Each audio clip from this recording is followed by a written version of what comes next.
With the Super Bowl approaching, many National Football League fans are anticipating the big event to see who will come out on top, the New England Patriots or the Seattle Seahawks.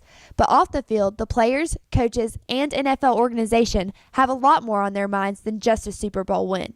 The issue of domestic violence has become an outrage amongst all supporters and members of the NFL, which has caused controversy on the rules, consequences, and overall outlook on both the organizations itself and the actual players involved. In the late summer of 2014, the NFL and Commissioner Roger Goodell came face to face with overwhelming public outcry, backlash, and significant disappointment among the league's fan base after mishandling a very public act of domestic violence committed by one of its players. There were a total of 56 arrests for domestic violence in the NFL when Goodell became the commissioner, and only 10 players out of the 56 were released from their teams.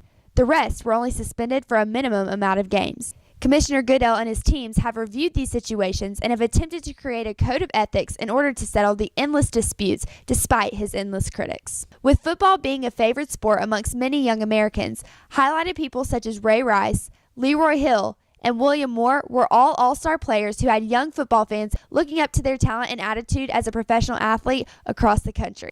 Thompson High School football players work hard every day running sprints and lifting weights.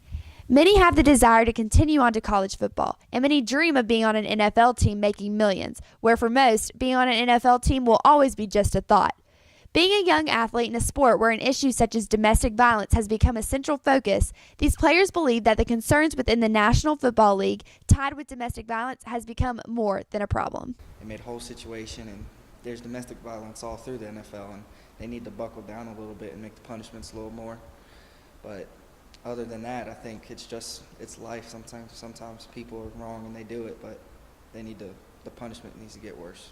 I think those guys need to realize that a lot of people look up to them, and that they see what they're doing, even if they don't know it, and that's not setting a good example.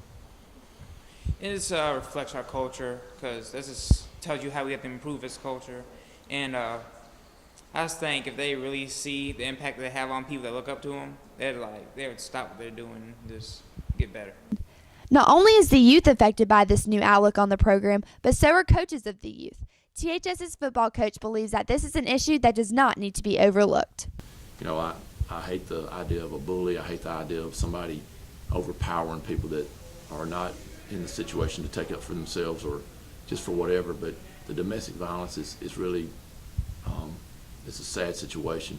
If you have a report on domestic violence, visit hotline.org.